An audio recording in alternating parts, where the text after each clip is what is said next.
Hello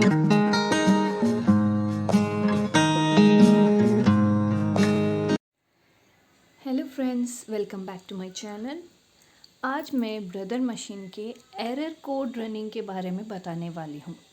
आपकी machine में error coding भी अवेलेबल है, तो इसको कैसे समझे, क्या कारण है, कैसा होता है, इसके बारे में आज मैं इस वीडियो में बात करने वाली हूँ। तो चलिए आज के वीडियो हम स्टार्ट करें। तो फ्रेंड्स, इस मशीन के मैनुअल के साथ हमें डिटेल में बताया गया है कि कौन सा एरर कब आता है। तो फ्रेंड, जब भी हम कोई मिस्टेक करते हैं, मशीन के अनुसार हम कोई काम नहीं करते हैं, तो इसमें एरर कोडिंग आता है जो यहाँ पर डिस्प्ले होता है। तो फ्रेंड्स, आज हम यहाँ पर 6 एरर कोड्स के बारे में बताऊँगे। E1, E2, E3, E4, E5 and E6 के बारे में। तो ये कब और कौन सा एरर कब आता है और इसे कैसे सॉल्व करते हैं वो बताते हैं। तो फ्रेंड्स, सबसे पहला एरर कोड है E1। और E1 आने का कारण क्या है? ये जब भी हमारा ये फुटर अप होता है और हम मशीन को स्टार्ट कर देते हैं, तो हमें ये E1 एरर कोड बताता है।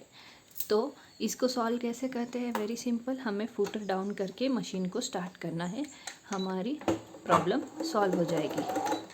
तो फ्रेंड्स, ये इस मशीन की सबसे बेस्ट पॉइंट है। अक्सर हम क्या करते हैं, ध्यान नहीं देते हैं, फुटर अप होता है और मशीन को स्टार्ट कर देते हैं, तो गलती से हमारी उंगली मशीन में आ भी जाती है। तो इसी को नज़र रखते हुए इस मशीन की ये सबसे बड़ी प्लस पॉइंट है कि जब भी इसका फुटर ऊपर होगा, तो आप गलती से भी अगर स्टार्ट कर दोगे तो ये मशीन स्टार्ट नहीं होगी और आपको E1 एरर कोड बताएगा। तो इसका E1 का यही है कि जब भी आपका फुट ऊपर, चाहे आप इससे यहाँ से स्टार्ट करें या फिर आपके फुटर से, पर जब भी ये ऊपर होगा तभी आपको ये E1 कोड बताएगा।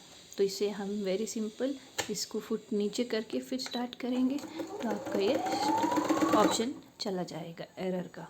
तो ये हुआ एरर 1। तो फ्रेंड्स, अब बात करते हैं एरर E2 की। ये कब आता है? जब भी हम मशीन में बटन होल फुट लगाते हैं और उसका लीवर नीचे रखते हैं, लेकिन उसके अनुसार स्टिचेस सेलेक्ट नहीं किया होता है और हमने स्टार्ट किया, तो ये एरर 2 बताएगा। यानी बटन होल के स्टिचेस हमें पता है कि 34 से लेकर 41 तक है। ये सारे स्टिचेस अगर हम सेलेक्ट करते हैं तो ये एरर कोड ऑटोमेटिकली चला जाएगा। ये देखिए,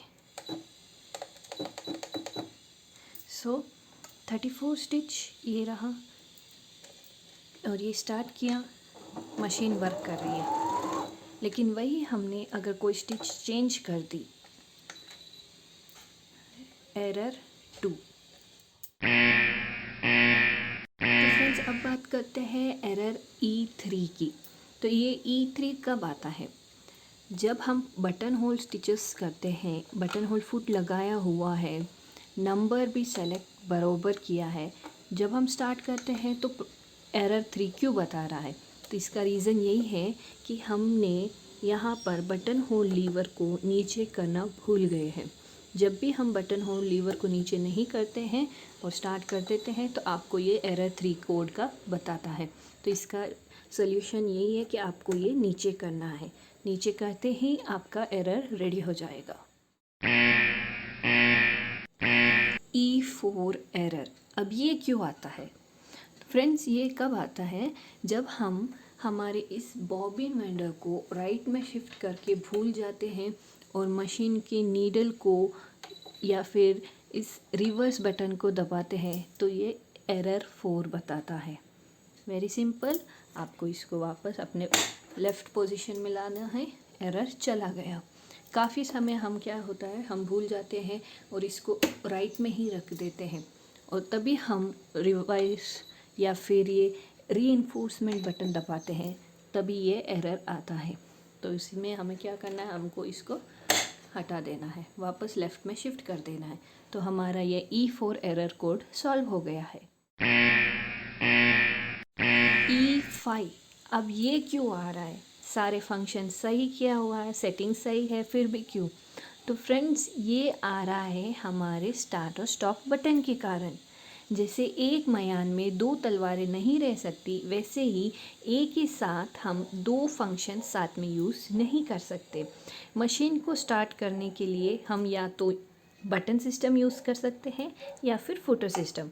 अगर आपने फुट कंट्रोलर को भी ऐड किया हुआ है, वायर को प्लग इन किया हुआ है, उसके ऊपर आपने इससे यूज़ करना चाहा तो ये E5 का एरर बताएगा। तो इसका यही सोल्यूशन है कि आप कोई एक ऑप्शन यूज़ करें, या तो मशीन डायरेक्ट यूज़ करें या फिर फुटर से। तो अब मैंने इस फुटर को यूज़ किया है और ये मेरी एरर कोड चला गया है, ये देखिए। तो E5 का कारण यही है। E6 error code motor lock होने पर आता है, यानी हमारी मशीन फंक्शन करते करते कुछ प्रॉब्लम होने के कारण बॉबिन की थ्रेडिंग वाइंड हो जाती है, वहीं पर फुल रोटेट होके एक जमा कर देती है, या फिर यहाँ पर कुछ जमा ही हो जाता है थ्रेड का, तो हमें E6 का कोड बताता है। तो इसका वही सल्यूशन है कि आप इस बॉबिन को बाहर निकालिए, यहाँ की थ्रेडिंग सही कीजिए, बॉबिन ऊपर की थ्रेडिंग को सही कीजिए, तो आपका ये E6 का एरर कोड सही हो जाएगा। तो फ्रेंड्स, ये थे 6 एरर कोड जिसे हम अपने आप ही सॉल्व कर सकते हैं। लेकिन वही अगर हमारे डिस्प्ले बटन पर F1 से लेकर F9 तक कोई भी डिस्प्ले बताए, तो वो मशीन के सॉफ्टवेयर की माल फंक्शनिंग के कारण हो रहा है, जिसे हम सॉल्व नहीं कर सकते। इसके लिए आपको कॉल करके सर्विस के लिए बुलाना पड़ेगा। और अब बात करूँ बीप साउंड को अंडरस्टैंड करने की, तो फ्रेंड्स, जब मशीन हमें सिर्फ एक बीप दे तो मशीन सही वर्क कर रही है। वहीं अगर हमारी मशीन 2 बीप दे तो मतलब कोई फंक्शन गलत कर रहे हैं। और वहीं अगर मशीन 3 से 4 सेकंड तक बीप देती रहे तो इसका मतलब है कि मशीन की थ्रेडिंग वाइंडिंग प्रॉब्लम हो रही है। तो ये आपको एक साउंड के अनुसार भी इंडिकेट करता रहेगा कि इसमें क्या फंक्शन सही हो रहा है या नहीं। तो जब सही है तो आपको सिर्फ एक ही बीप की साउंड आएगी, ये एक साउंड, तो ये सही है। वहीं 2 साउंड आए तो ये कुछ फंक्शन गलत हो रहा है। तो फ्रेंड्स, आज यहाँ पर मैंने एरर कोडिंग के बारे में बताया है। आई होप आपको ये समझ में आ गया है कि, तो अब आपको ये समझ में आ गया होगा कि कौन सा एरर कोड क्यों आता है और कैसे सॉल्व करते हैं। आई होप आज का वीडियो आपको अच्छा लगेगा। प्लीज़ मेरे वीडियोस को लाइक, कमेंट और शेयर करना बिल्कुल भी मत भूलेगा। Thank you for watching my video.